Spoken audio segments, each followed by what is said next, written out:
Welcome to the Armchair Constituents, the weekly podcast about news topics. While we're not experts or academics, we do like to speak our voice freely. And keep in mind that as the facts change, so can our opinions. We are now about to present the main attraction of our world-famous show.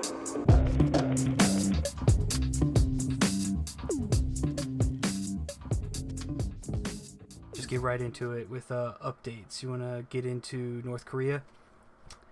Yeah. So updates with North Korea.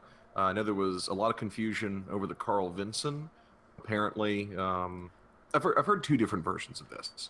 One version I've heard is that the deployment of the USS Carl Vinson to North Korea was a feint the whole time. It was never actually going there, or it was going to Australia to practice some naval exercises and then going there first. So there was never any miscommunication. The other story that I think is a little more plausible is that there were massive amounts of miscommunication in the White House. And some people thought that the USS Carl Vinson and the rest of the Armada were heading off the coast of North Korea, when in reality they were headed somewhere else entirely. So apparently now we actually know where the USS Carl Vinson is, and they're headed to the coast of North Korea. And I got an article about this. So they did turn it. They turned it around. Last I heard, there was just a picture online of it in Indonesia, or passing through the Strait of Indonesia. Yeah, it's like 3,500 miles away. So there's a story out there, I'm assuming by the administration, saying it was never supposed to go to North Korea, but then they decided to turn it around after it was discovered that it wasn't going to North Korea. Yeah, so from what there's a couple different, like I said, there's a couple different versions. I'm just gonna go ahead and call bullshit on that story, because I don't believe that at all. I don't buy it either. Yeah, apparently the official administration version is, well, no. We said that they were going to go do some naval exercises with the Australians, and then they were going to go. But apparently, like, the Navy's official Facebook page or something to that effect posted a shot of them nowhere near North Korea. And everyone's like, "Where in the hell are you?" And you're like, "Yeah, they were in some. I didn't know we were supposed to be there." They were in some strait in Indonesia, and I should know the name of that. Well, I should, because I should have read it, but I didn't. All right, gonna go out on a limb and say the Straits of Indonesia. I don't know. Well, that's recorded forever. But yeah, no, I saw this stuff where Pence was in Australia talking about, I guess, like, our allies. We were gonna work strong with Australia and China, basically saying if China wasn't going to put pressure on North Korea, we would. So that maybe, but I don't know if he was already scheduled to be there, if it was just like a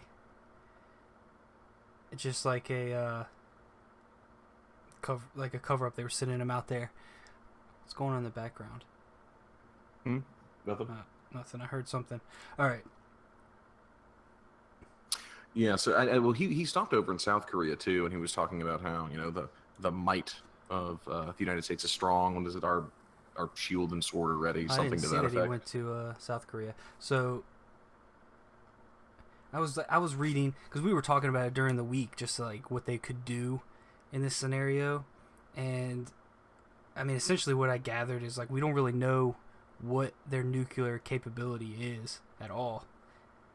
So I mean, I was under the impression we had some kind of idea, but we don't know how many they have, or even what the capability is, what they could hit. There's no real concrete evidence. Like, we're pretty sure they could hit Japan, definitely Seoul, but the jury's kind of out on whether or not they could hit, I guess, the west coast of the United States. No one's really sure.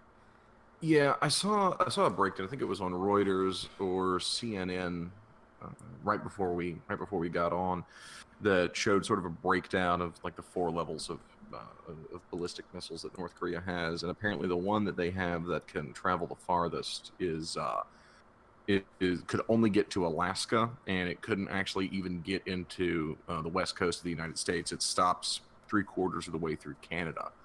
But I mean, again, like we've talked about before, if North Korea is going to get all mad and, you know, they get mad that the USS Carl Vinson is out there, and they strike it, which according to them, they can take out the USS Carl Vinson with one strike because they're so fierce.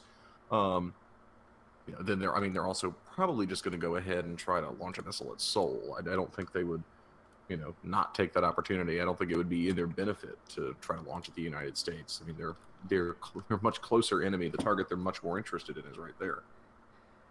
Yeah, I mean, essentially, we were talking about it, kind of going back and forth, but I pretty much agree with what you were saying. Like, it's just too risky for any kind of preemptive strike. So this whole thing where we're like, we're gonna take care of North Korea, like, how are we gonna take care of North Korea? It's just, I think it's really reckless just to be running around. We're just running our mouths as much as they do. Yeah, I mean, it'll be. I think it really underlines some of the miscommunication that's going on in the Trump White House. It's funny. I mean, listening to him talk about how what a well-oiled machine they have right now, and they don't know where an aircraft carrier is. Well, they know where it is now. They just didn't for a while there, or they assumed. They're just making assumptions. But I mean, he's kind of handed off the reins to McMaster, and what's the other military general? Mattis. Yeah.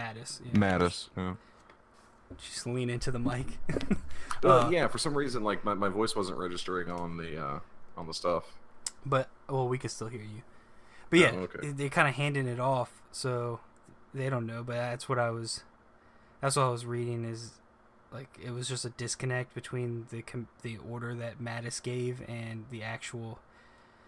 I said it again, but it was just a disconnect between Mattis and the commander on the aircraft carrier. They already had their original orders, and it changed, and it just never got through. I find it funny that it's like, oh, it was supposed to go to Australia for military training and then go back to the peninsula, but it's going to turn around now. We've changed our minds. Yeah, and we fooled you. Pulled one over on you. Yeah. So moving away. So I think we could probably. Yeah, we're gonna move into. Move You want to move from into North Korea. Chechnya again? Yeah. There's a. Just want to go over things. the stuff about the New York Times article, or did you have other stuff? I had one other thing that I wanted to dip into with Chechnya. I mean, the New York Times article came out 2 days ago. Bring it up here real quick. That was really interesting. They interviewed some people that were stuck in these detention facilities from a few hours to a few weeks, and they're bound to chairs and they're electrocuted, and they're meeting these gay men through what were the gay dating apps that they were using. They were trying to lure them into different places to question them for some reason and try to find out where more gay men were, so they could then in turn torture and question them. Well, the one I read, the original, the first one that they talk about in the article, he goes by Maxim. Yeah, Maxim. He was saying it was an old friend contacted him and asked him to meet him at his apartment, or what he presumed was his apartment. I don't really know, and then he was met by agents. So it talks. Yeah, I saw where you were saying where it talks about later where they're using like dating apps, like underground websites and stuff to meet each other. Yeah. But yeah, I mean, I read the stuff about alligator clips and electrocuted, basically questioning them to try to see if they'll give up the names of other gay men. But it says they meet up and they don't give their real names, and it's mainly just one night stands, so they can, and then they don't really ever see each other again. Yeah, I think one of the most striking parts about the article itself, what was going on in Chechnya, was when Maxim is released, and he's released to his father, and he had said in the piece over and over again, no one knows that I'm gay, no one would even begin to think it. I'm very good about keeping it hidden. And he's released, and the Chechen authorities, tell his father that, by the way, your son's gay, and his father's like, wanted to just beat him to death or something like that. It was pretty horrible. I mean, they have the absolutely biggest thing zero is sympathy. All this stuff is coming out pretty steadily, and they're still completely denying, not just denying that it's happening, denying that there are no gay men in this country. There is no problem. There is no policy, because you need a problem to have a policy, and there's no problem, so there's no policy. It just, I don't know. I don't know how. You keep hearing more and more about it. It's kind of those things like, what are you gonna do? It's in. They're backed by Russia. They're in Russia. There's nothing we can do about it. It's just disturbing to keep hearing about it. Yeah, one of the other interesting things about Chechnya, that we may be able to touch on later, but I mean, it kind of goes hand in hand with the connections that they have with Russia, is that Putin is getting ready to put a lot of Chechen nationals in his own little national guard. This as the khaki analyst calls it, this sort of a Praetorian Guard. He's got this. He wants to develop this basically personal army that can hold upwards of 400,000 people, and they're going to bring a lot. You remember how when we talked in the first episode of the podcast about the history of that the Chechen fighting, and they had all these this personal bodyguard that went with Kadyrov. He wants to incorporate some of those into this upwards of 400,000 strong personal army that he can deploy at a moment's notice with zero oversight from anyone. So that's also an interesting thing that's going on with Chechnya. He's going to deploy. Putin is going to deploy this army. Is that what you said? Yeah. So let me see. I'm trying to wrap my head around it. So Putin and Medvedev entertained this idea in 2009 or 2010 of developing this Russian National Guard. I guess it would function kind of like Nicaraguan National Guard. They aren't going to, necessarily go out and engage in, I guess, a state action like the military would. It's just a kind of just a small personal army. According to the khaki analyst, the National Guard will consist of up to 400,000 men. It'll be equipped with heavy weapons. Putin's confidant General Viktor Zolotov has been named as its commander, yet Putin will retain ultimate control of the Guard and can give orders directly, bypassing any intermediate leaders. So there's that. That's pretty big, making a small little personal army. Well, so that, let's just segue directly into the Russian election tampering. I guess update breakthrough. Yeah. So the two-part. So the documents leaked. Two-part plan for social media propaganda, and basically increase voter fraud. Well, increase news of voter fraud to attempt to weaken Clinton's campaign. It's essentially what the reports were saying. Yeah. That was really interesting. They had released. Let me see. I had this article up here that we were looking at, where it was recently released that Putin had this think tank that he basically controlled that developed a plan to undermine the U.S. election, and part of that was this constant barrage of junk news, things that are just blatantly not true. And I read another report somewhere. I think it was maybe 25 to 30% of social media accounts that were promoting these pro-Trump news articles they're just bots. They're automated. They aren't attached to anyone at all. And they've now begun pushing information for the French elections and for the German elections that are coming up as well. So, they're just big social media destabilization effort almost, or I guess misinformation effort, I should say. Yeah.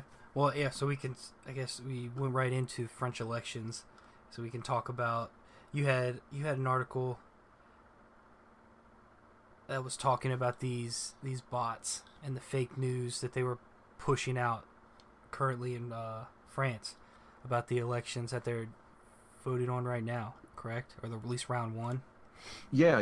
There was a Reuters article about it, and there was a study released on Friday by Oxford University that was looking at these social media accounts, and it's I'll see if I can bring it back up, but it was exactly like I had said. There's upwards of 25% of the news that French citizens are consuming is what would be considered junk news or fake news. It is either patently false or it has zero grounding in reality, and it is an opinion that is passed off as fact, and it's making its way around pretty quickly. And apparently, they said the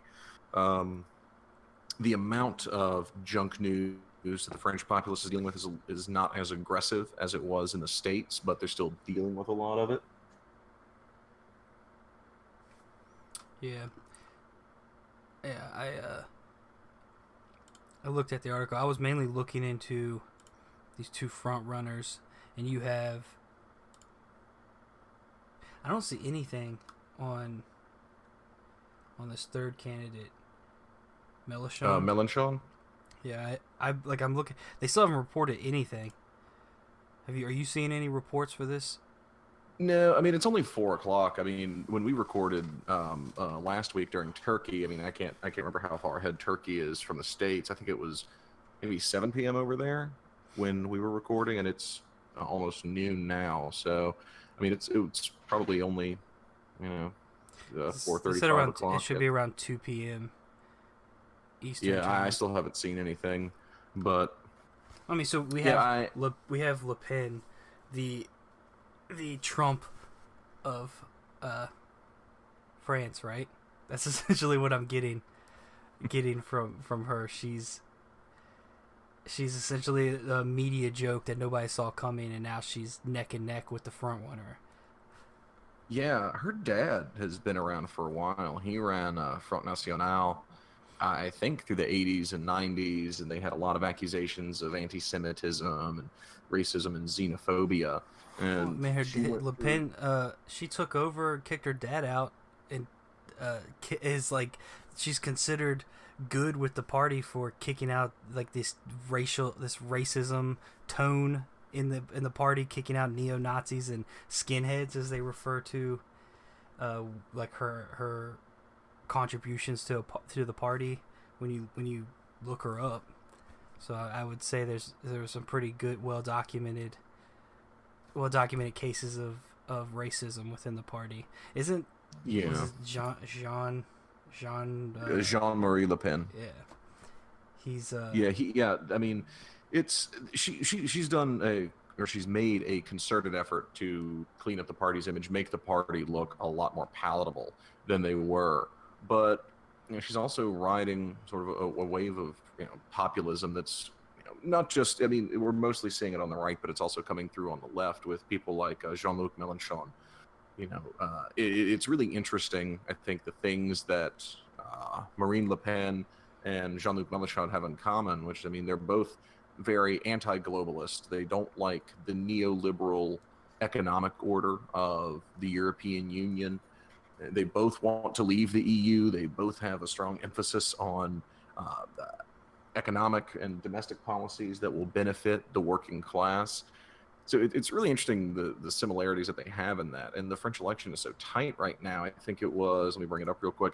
Macron has like 23, Le Pen has like 22, and Mélenchon jumped about the time that Amon dropped, and he's at 19, and Fillon is at 20. So it's all really, really close. We have, and you're saying like Mélenchon, like they're on opposite sides, but they still want similar things. But then you have Macron, who is, I would say, fairly different. Like, he wants to stay in the EU. He has some pretty socialist policies. By pretty, I mean completely socialist policies. I mean, I'm not gonna get into all his policies, but he's pretty different. I mean, but you're saying it's a pretty slim margin. From what I was reading, they're making it sound almost like he's a shoo-in, like he's the front runner. I mean, you have articles online. I mean, dozens of articles online from multiple outlets saying like he's the front runner. He's perceived to be the next leader of France. This is only round one. I'm not really super clear on how the French elections work. I don't know if you are. I mean, to the best of my knowledge, they work like any type of traditional runoff election. They're going to have the initial first round, which is if you get 50, I think it's 50% or more of the vote in the first round, congratulations, you won. That's it. If no one gets 50% or more, they have a runoff, and the people that have the 2 most votes will then go and have a runoff election, and whoever gets the largest percentage after the second round of voting will get the position. But what's another thing that's really interesting is that despite how close this race is, a full third of French citizens are still undecided on who they're voting for. They don't know if they want Macron or Le Pen, and Fillon bounced back after his whole Penelope Gate thing. And I mean, with the recent attack that they had in Paris, it was in Paris, right? Yes. Yeah, with the recent attack that they had in Paris, I mean, that's a big thing that can galvanize a lot of people, and I think that that's gonna. Yeah, I don't want to. I mean, we don't potentially have to, be a big boon for Le Pen. Yeah, we don't have to get into like the shooting, but I mean, I've read stuff about the actual shooter.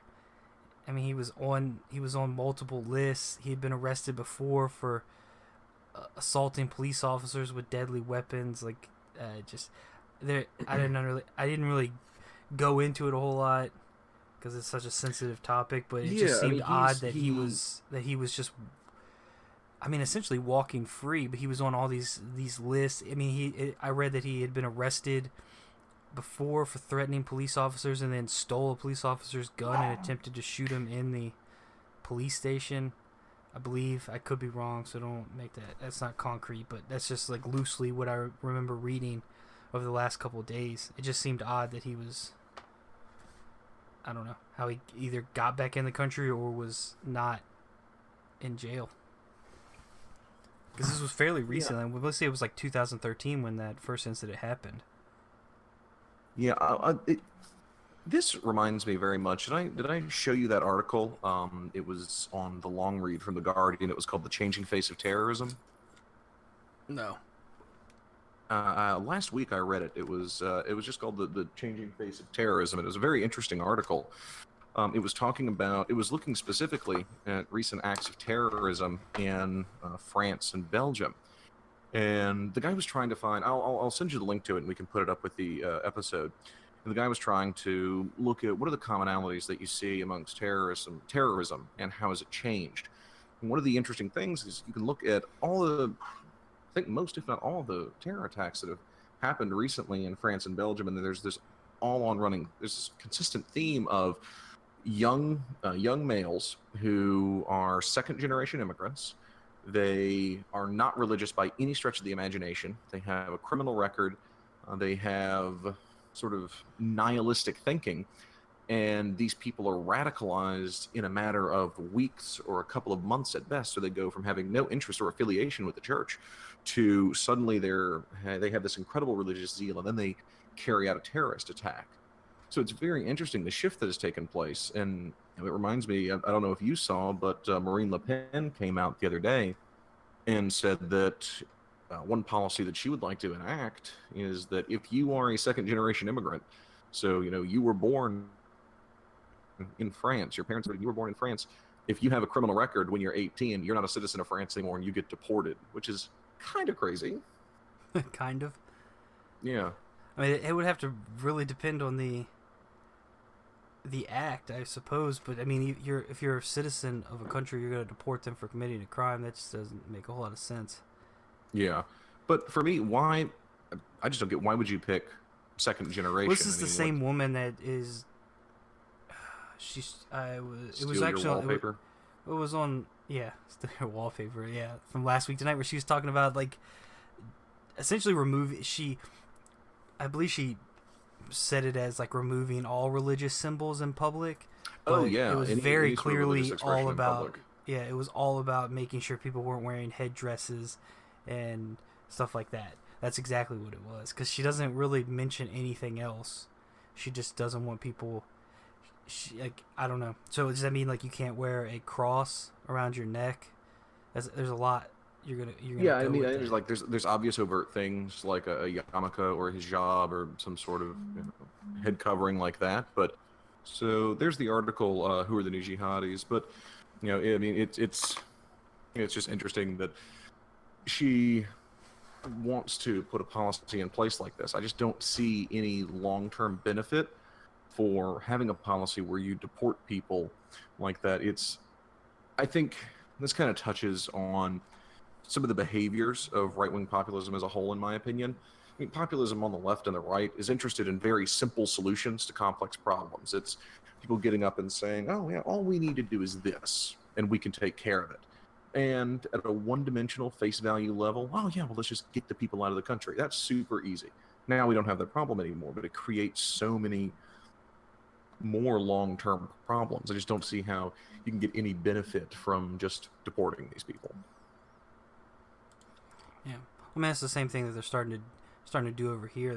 Like, I read the story this week about a woman being deported that was here illegally. They deported her. Her 4 kids are still here.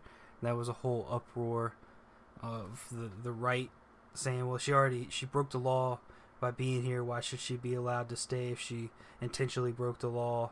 And you have the left arguing, well, she has 4 kids. You just broke up a family. Like, who is this helping? There's, like you're saying right there, the easy solution is to deport all Mexicans from America that are here illegally, but then there's long-term issues that build from that. When you start going into like radical Islam, though, you have that other standpoint where you run the risk of taking somebody that would have never had anything to do with it, and now there's a possibility that they do. At least that's from my standpoint, and that might be kind of ignorant, but I don't think that's a bad point at all. I mean, I think that, to pull a conservative phrase out, I mean, growing up around a lot of conservatives, the constant alarm that I always heard was unintended consequences. You have to think about potential unintended consequences of what you're doing. And when I look at a policy like what Marine Le Pen proposes of deporting people, I just see so many unintended consequences, or so many just consequences of an ill thought out policy proposal. What are you going to do long term with that? I mean, to look at I think another issue that has long term consequences is drone strikes. NYU and Stanford did a great study called Living Under Drones about the long-term negative effects that drone strikes are having because they are further emboldening people or radicalizing people. I could see the exact same thing happening with a deportation policy like this. Oh, great, they're out of the country. That's awesome. But, you are further radicalizing people. You are playing into their hand for the thing that they are already afraid of, or are accusing the government of doing, of keeping these people separate, of isolating them, of not wanting them there. So you're just feeding that anger and that hatred and that militancy by doing something like that. Right. I mean, that's essentially what I was going for. It's just hard trying to be delicate, because it's just say something like, well, they deported you, so obviously now you're going to become a terrorist. That's just not.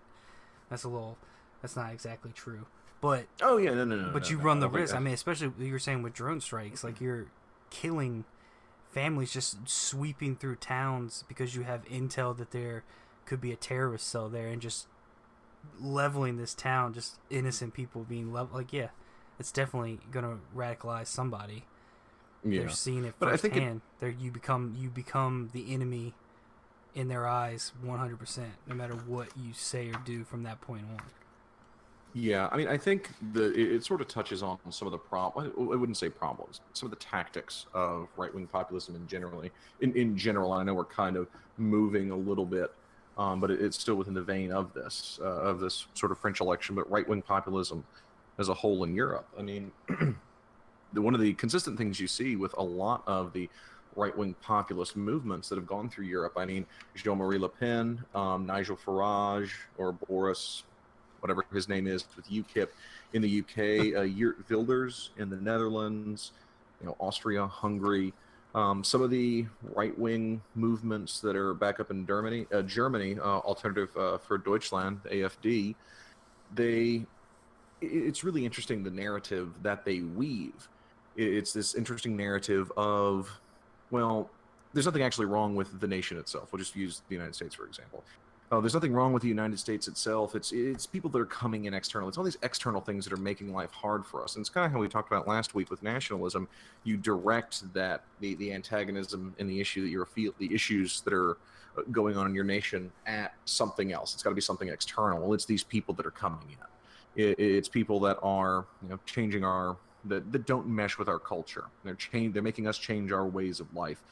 It's always interesting the rhetoric that they take on, and you're just defending our X group's values and interests. And the one that I've heard the most recently is like, oh, we're just defending our Western culture, which is an incredibly nebulous notion to begin with. I don't know what part of Western culture are you defending? What are you defending it from? What parts of Western culture are you picking and choosing? Because there's some things about Western culture that aren't necessarily the best. Our medicine is great. But it's really interesting watching this, or just seeing this focus move more and more among the right-wing populists. They push this us-them narrative very aggressively, so that any aggression can be pushed onto disproportionately immigrants and minorities as a scapegoat. Right. Well, I think we've thoroughly beaten this subject. We've moved from French elections into right wing populism in the entire EU or Europe as a whole. So let's move into our last international topic for today, and that's you wanted to talk about Russia's actions in Central Asia and the Caucasus as of late. Just just a bunch of little things that have been going on. I didn't particularly pay a lot of attention to things that were going on with Russia beforehand, but I've just started to look at them a little more closely, and they've just been doing some, making some interesting moves. Let me see. Let me get my documents here. Is this recently, or is this like over a span of years you just started to pay attention? No. This is recently. I think just within the past month or so, I've just been looking. I guess more and more at stuff Russia's doing. But we touched on one thing earlier, which is the building of that National Guard, that up to 400,000 person National Guard that could be deployed at Putin's whim. One of the other interesting things that they're doing is they just put some missiles in Armenia. And they're having sort of a conflict with Azerbaijan that's built around oil. The EU's been making a really, really big effort to try to diversify where they're getting their oil from so that they don't have to rely so much on Russia. And they were getting a bunch of it from Turkey, and they were going to get some of it from Azerbaijan, but Russia has muscled its way in. And the EU is going to be now probably even more reliant on Russia for a lot of its oil, and they sort of muscled Azerbaijan out of this. And at the same time, they put some missiles in Armenia, which is making the Azerbaijanis uncomfortable, because back in the 80s and 90s, the Azerbaijanis and the Armenians had a war over the Nagorno-Karabakh area, which is kind of its own little independent republic, and there were ethnic cleansings on both sides, so they never really got over it. So Russia's pushing harder and harder against Azerbaijan. They're developing that 400,000 person National Guard. They're getting more involved, even more involved with oil. At the same time, there's kind of a shakeup going on in parts of Central Asia, specifically Uzbekistan and a little bit in Kazakhstan, as these people are starting to liberalize. The U.S. is trying to exert a little more influence so that they don't become too reliant on Russia, so that they don't have I suppose a couple more satellite countries in their spheres of influence. So just a bunch of small things recently that I think will probably be important down the road. Well, so we didn't really touch on it, but we're talking about two of these candidates in the French elections that want an exit from the EU. What does that mean? Because I know you've talked about it before. Is essentially like Russia wants to weaken the EU to get rid of some of these. They have trade sanctions against them. But they're getting oil from. The EU gets their oil primarily from Russia, correct? They get a bunch of it from Russia. Okay. Well, I mean, what does it mean? Russia, Let's say Le Pen or Mélenchon are elected and they leave the EU. What does that mean for the EU, and what does that mean for Russia?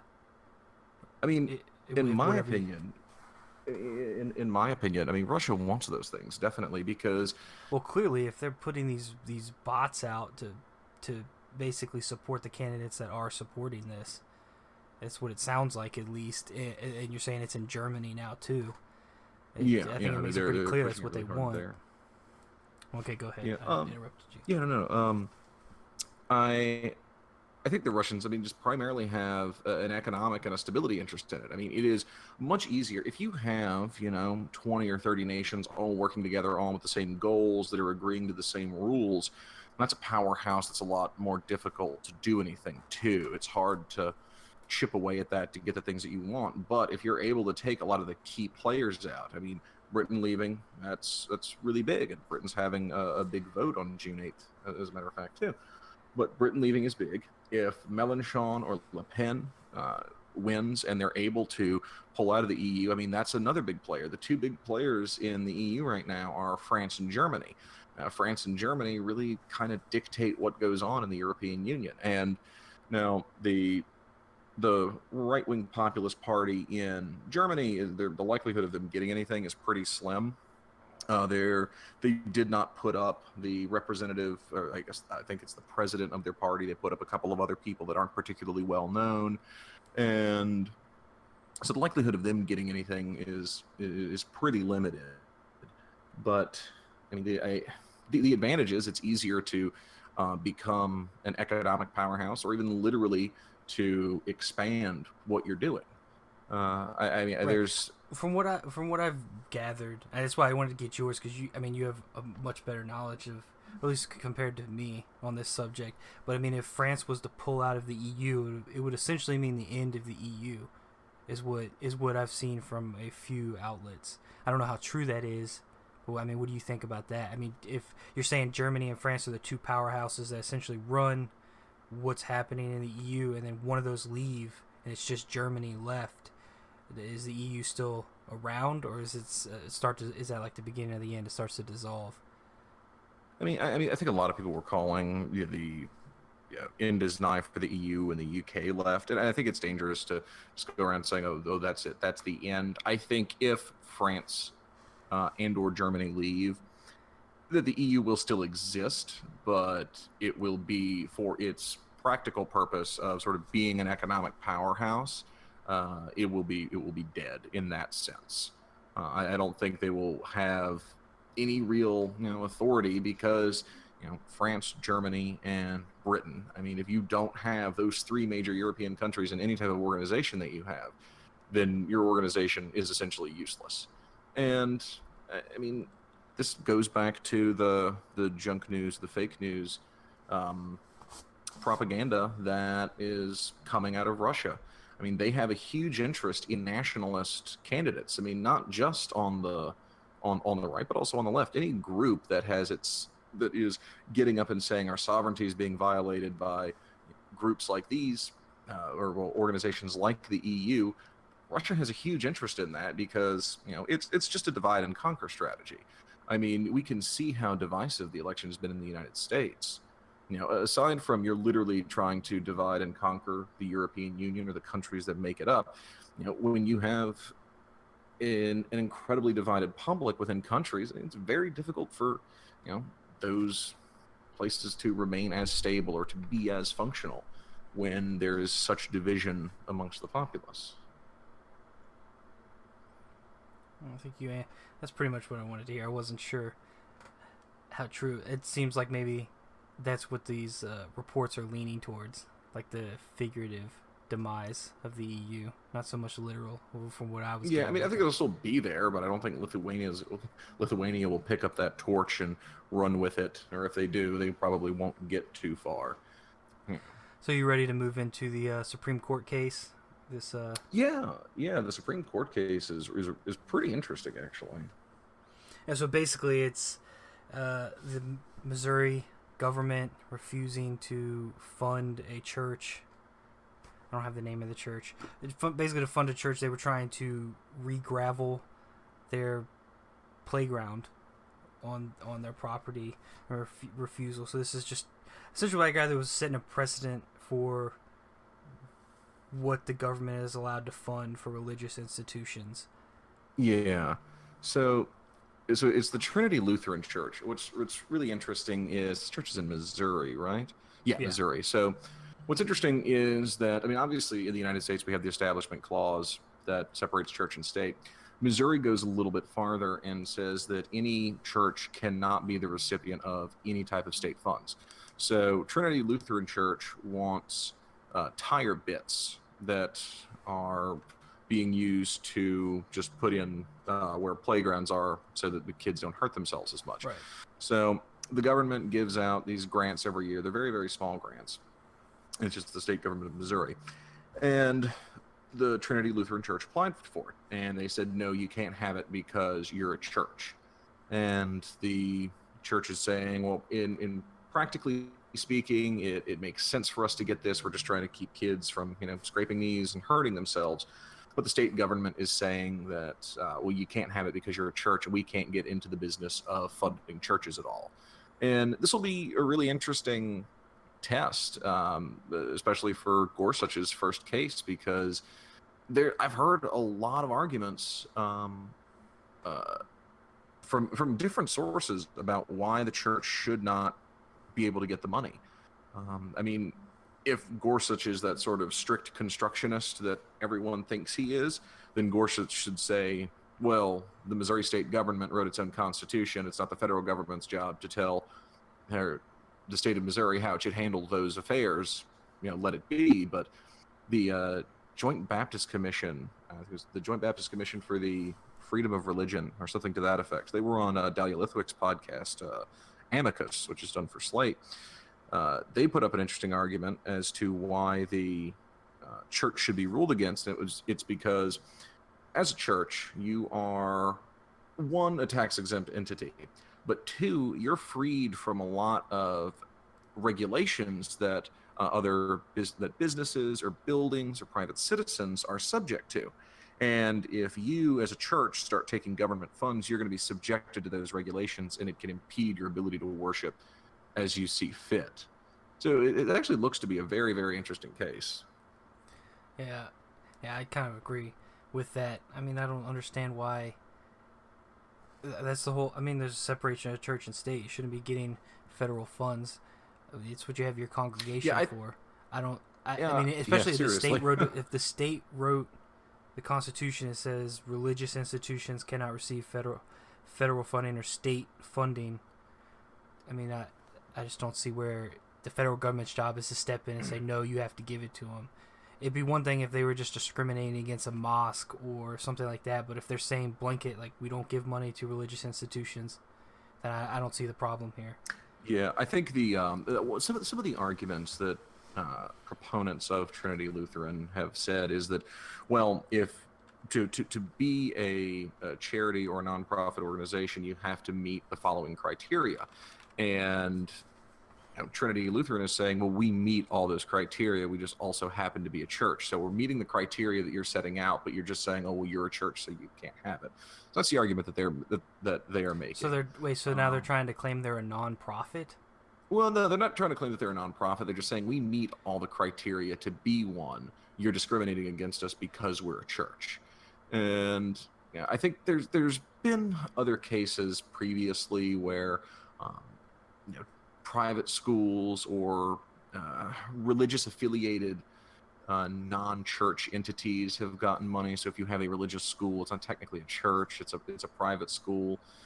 That I don't know too much about. Okay, here it is. In 2000, the Supreme Court ruled in Mitchell v. Helms that a Louisiana parish could provide computers and library books to private schools, including the region's many Catholic schools. So they're citing things like that. But I just haven't heard any good arguments for why the church ought to get the money. I mean, you're going to have the federal or state government regulating aspects of your worshiping, or you have to submit to the strict constructionism and strict federalism and say, well, Missouri has the right to regulate their own affairs in that capacity. So. Yeah, I don't see any discrimination here. I think they completely have the right to not fund a religious institution. You can't just say just because you meet the criteria of being a nonprofit, you're not a nonprofit. You're a church. That's plain and simple. You're a non-taxed organization. I mean, you look at can't Joel just, Osteen. Yeah. We qualify as a nonprofit, okay, but you're not. So you're trying to find a loophole. But I don't know, that's a little bit more frustrating than I thought it was going to be. Yeah, I mean, I think this will be an interesting case for Gorsuch. From what I heard, he was very critical. He was asking apparently a lot of very tough questions when they had initial rounds of questioning about this. So I think it'll be a good, first up to bat for him. And I think it may assuage some people's fears about him, because I just don't. I mean, if it were Scalia, I can just see Scalia going, "Oh yeah, give the church a bunch of money, totally do that." But Gorsuch seems a little more principled than that. And I mean, who knows? I could be dead wrong, and he could have just been had a facade up the whole time during his confirmation hearing. But I think seeing his ruling and his reasoning for his ruling will be very interesting. I mean, if he rules that the church shouldn't get the money simply on the grounds that it's not the federal government's place to involve itself in the Missouri State's Constitution, I don't think that's going to assuage left and progressive fears, because he's pulling up a states' rights argument, and they'll be happy with this verdict, but he might do one in the future. But if he's on different types of grounds rule against the church, I mean, it could assuage some fears. So our last overarching topic is basically just Trump, right? We're just going to talk about all the stuff that Trump did this week, or he was involved in this week. We already talked about the issue with the Carl Vinson, so we don't really need to go over that again. We can start with the protesters. I guess it's the trial he's trying to get out of, saying he shouldn't be burdened with a trial, but he's essentially saying that they infringed on his First Amendment right by protesting at his rallies. Yeah, Trump, according to Trump's attorney, there's no right to protest at rallies. You lack the fundamental First Amendment right.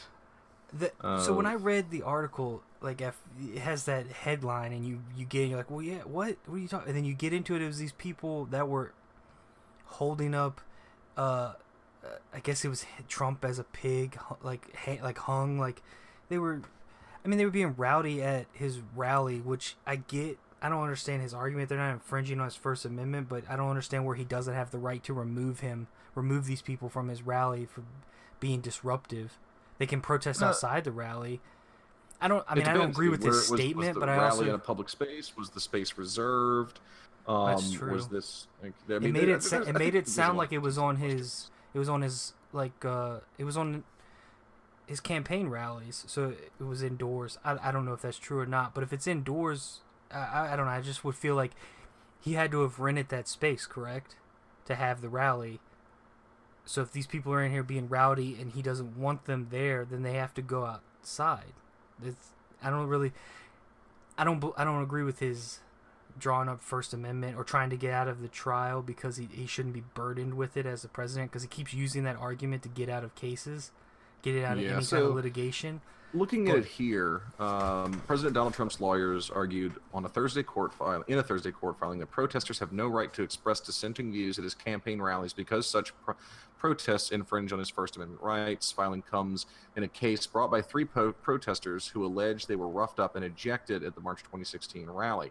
Lawyers from Trump's campaign have argued that his calls to remove the protesters were protected by the First Amendment, but the federal district court judge hearing the case issued a ruling late last month questioning that argument, as well as the claim that Trump didn't intend for his supporters to use force. So, right. See, I don't like. To me, it reads almost like they're claiming force was used and like some kind of violence was used against them. Yeah. And he's trying to argue the First Amendment for why they were forcibly removed. Yeah. If he rented the space for his rally and they were in there disrupting the rally, they're allowed to protest. I don't like they're he's allowed to remove them. Yeah. These articles are writing it. I don't know how true the wording is. These articles are writing as if they're saying like you can't protest at his rallies at all. So if you're outside, you're going to be kicked out too. But you're allowed to protest, but you're not allowed to be in there disrupting the rally. Sorry. Yeah, I agree that they were forcibly removed or manhandled? No, I don't agree with that at all. But I mean, I don't know. I'm kind of in the middle on this. I can see both sides of the argument, but neither side. I'm not on either side fully.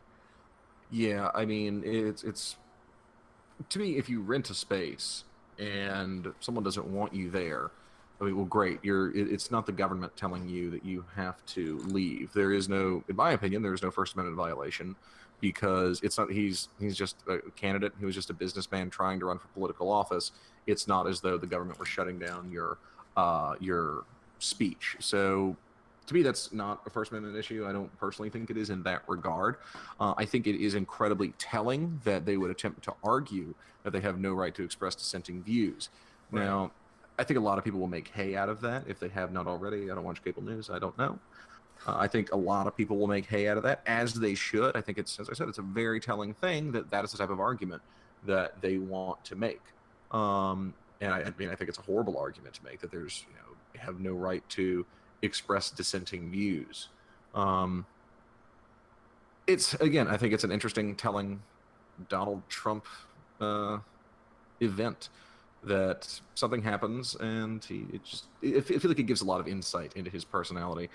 Yeah.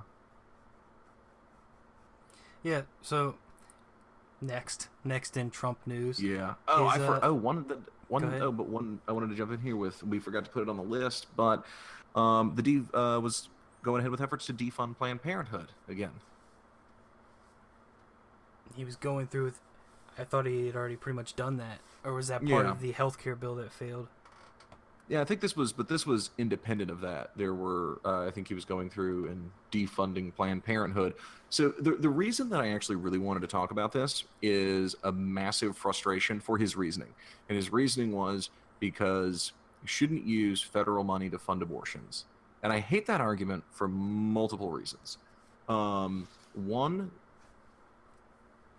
Planned Parenthood, 3% of their budget accounts for abortions.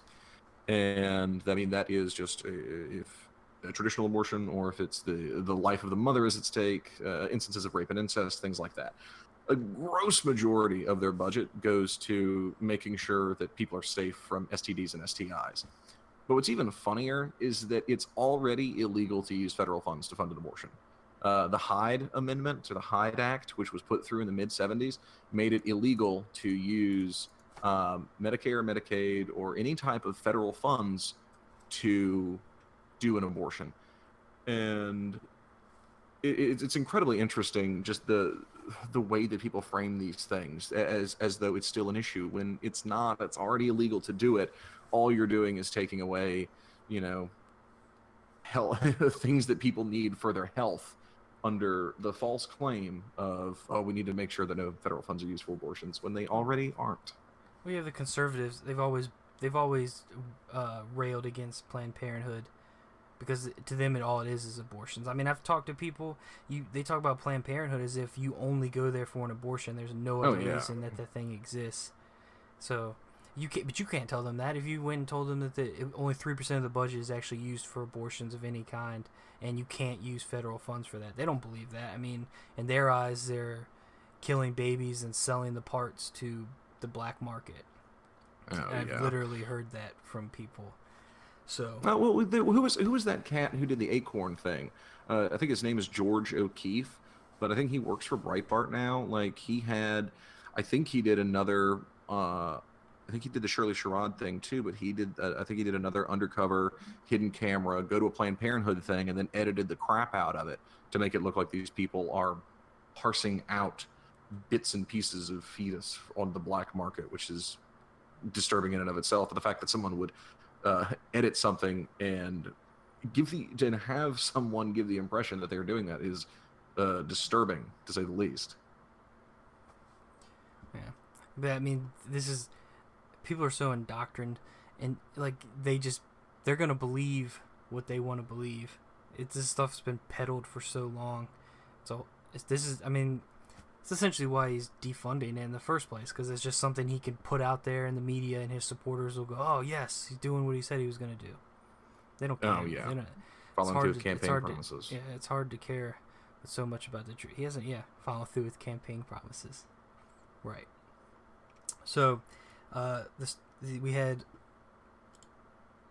we had 2 reports come out this week where Venezuelan President Maduro, is that how you say his name? I think it's Maduro.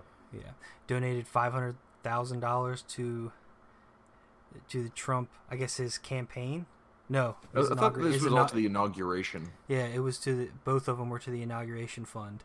Despite, I mean, Venezuela's economy is in the shitter, for lack of a better term. I'm sure they could have used that money in Venezuela. Yeah, I'm not exactly sure, like, the reasoning why he would donate. I don't know if you know more, but then you have Dow Chemicals, which is now using these pesticides again that were essentially banned under the Obama administration. They're now using. They donated $1 million to the inauguration fund, so now Trump's looking the other way, which he could.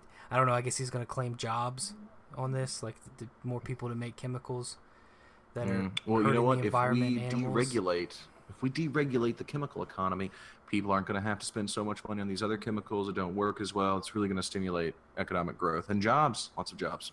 Lots of jobs. No more frogs, fish, birds. Yeah. No more non-physically deformed children in that area. Well, that study's not completely done yet, so I'm not going to quote that. But yes, there are instances in this study where they're seeing some kind of brain defect in children from eating plants with this pesticide that's been used on it. But regardless, I just find it interesting. I mean, you have just another case of donations and lobbying, or money's just trading hands to get what they want done, and it's not helping people in the least. It's just business deals, backroom. We already did the Carl Vinson. Did you read anything about Sessions and these sanctuary cities he's putting, where he's putting out warnings to take away federal funding? I read a little bit. I read a little bit about him. I mean, I remember Trump made that big thing on made the big to-do about Berkeley, them being a sanctuary city or something to that effect, saying, I'll just take your federal funding away from you. I've heard that he wants to reinvigorate the drug war quite aggressively, and he said a lot of things that, I mean, he's issued a lot of false statistics about the rising crime rate, which I find to be incredibly interesting. Which goes completely against the truth. It's just not. That's just not what's happening. All available data. I mean, technically, is the crime rate higher this year than it was last year? Yes, but that's a little ridiculous. That you can look at a small blip. This is the same man that said heroin's only slightly worse than marijuana. So yeah, definitely. There's that.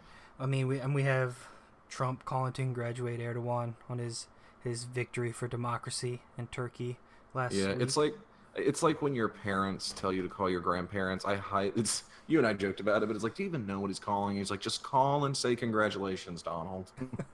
I like this spitfire where we're just like, here's the stupid shit that he's done this week.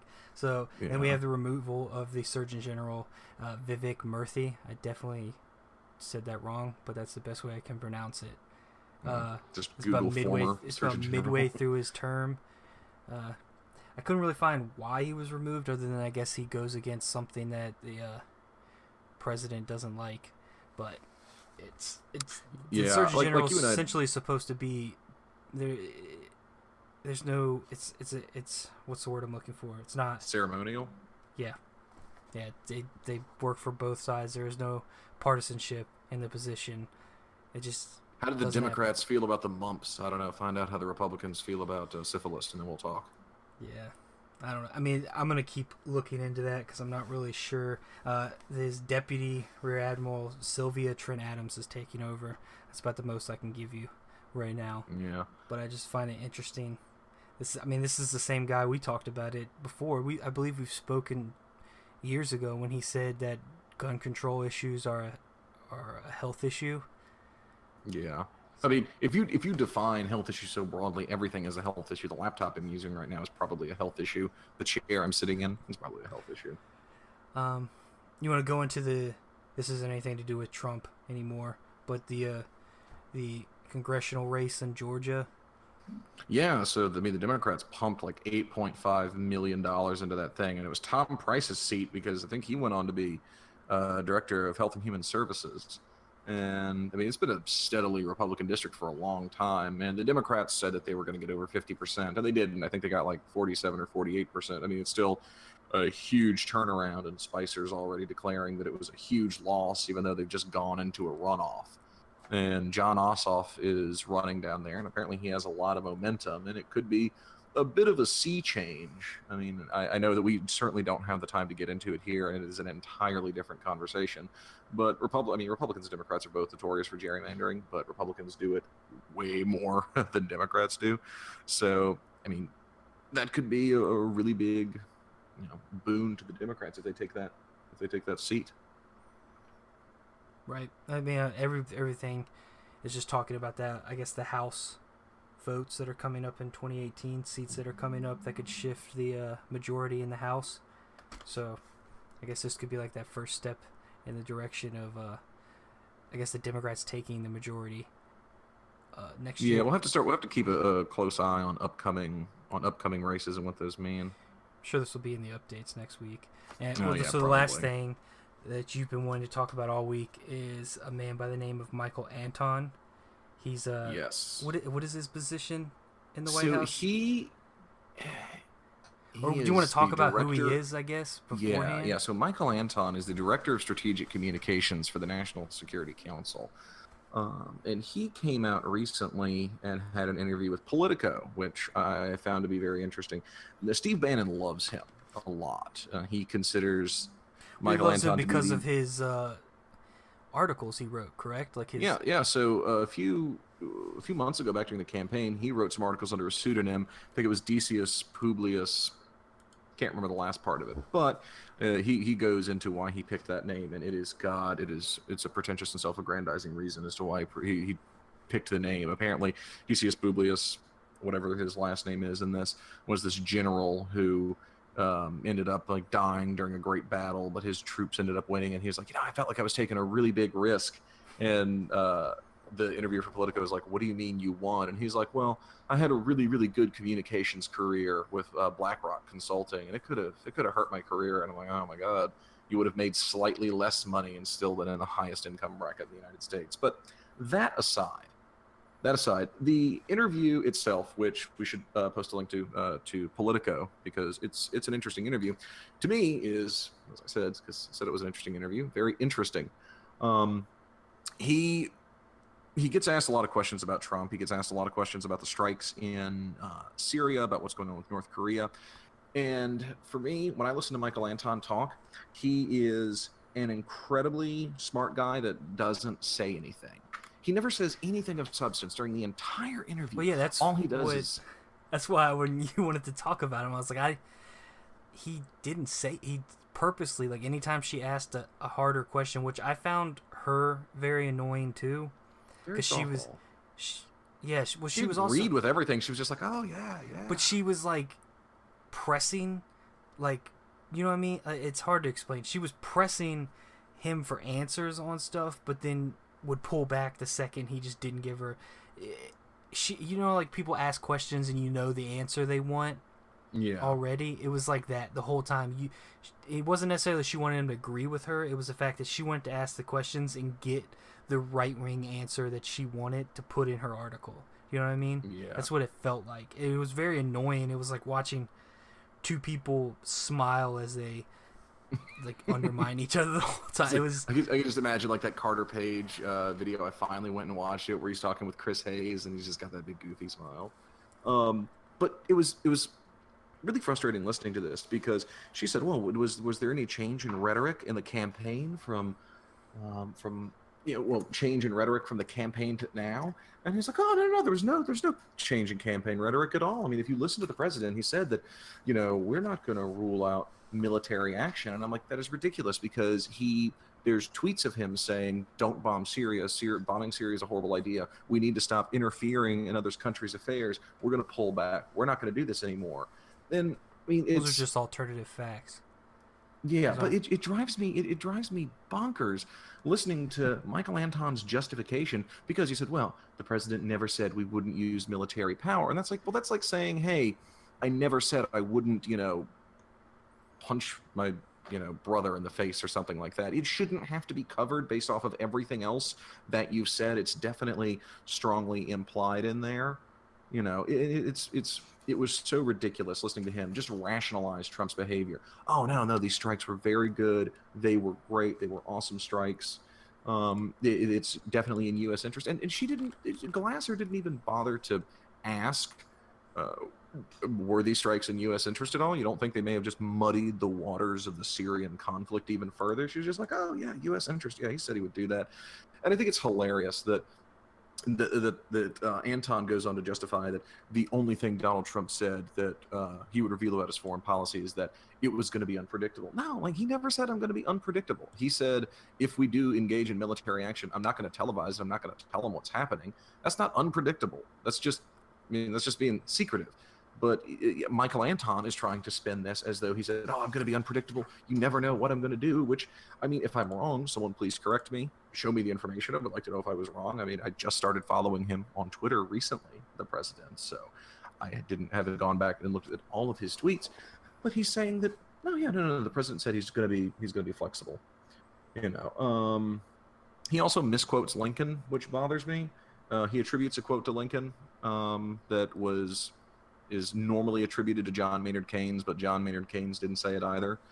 There were just a lot of problems that I have, and I think I personally think that Michael Anton is going to start becoming the face more and more of the White House. Spicer's had so many gaffes. We haven't seen Kellyanne Conway in a while either.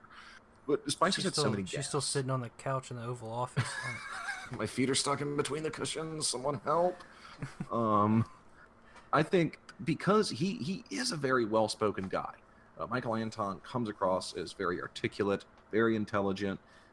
He's a good speaker, and he seems like a reasonably affable person. I think he's going to become increasingly more and more the face of the administration. And I don't know. He really bothers me.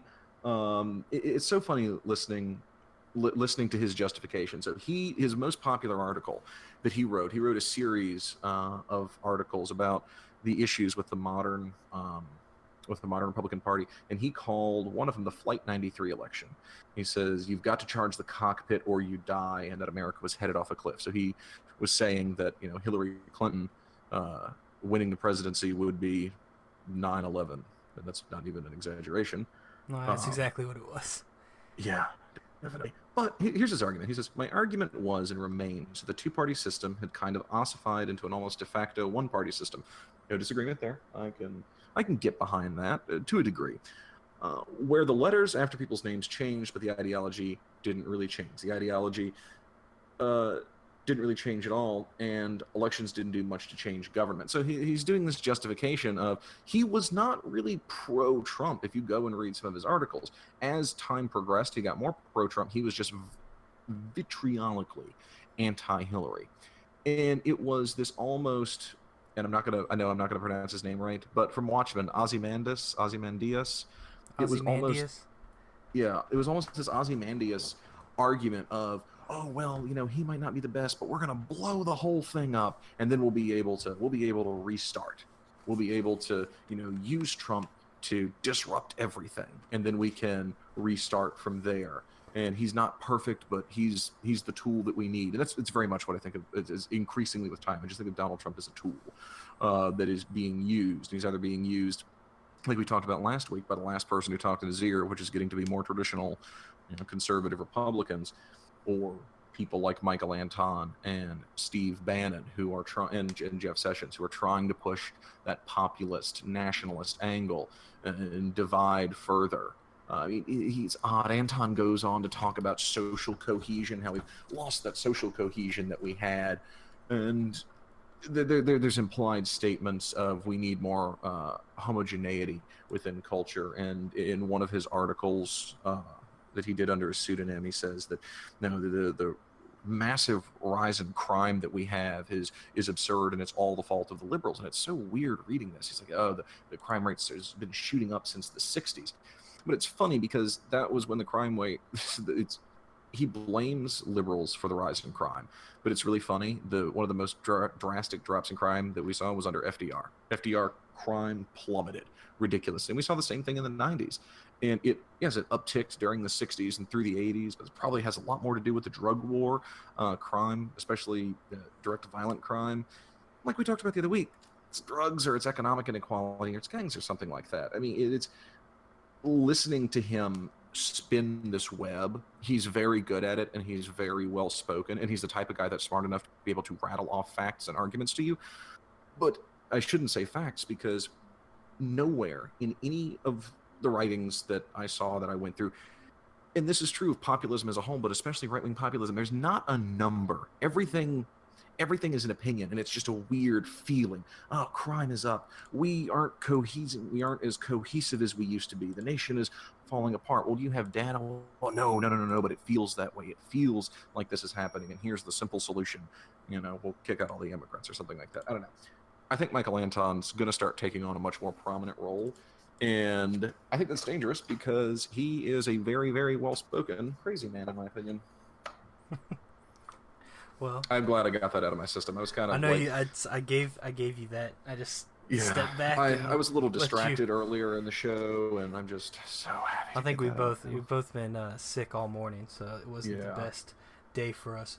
But you got it out of your system, and that's it. I think we could probably leave it there and come back to everything next week. So I think we really want to focus on some of the upcoming elections, what that means. We'll probably hear something. We're going to have to go and do an update of the French election. Something will probably come out of Turkey. So I think it'll be a pretty exciting news week coming up. Right. So follow us on Facebook, Twitter. You can get us on iTunes, Google Play, SoundCloud, Stitcher, everywhere now. And the website will be up soon. We're still working on it. But we'll see you all next week.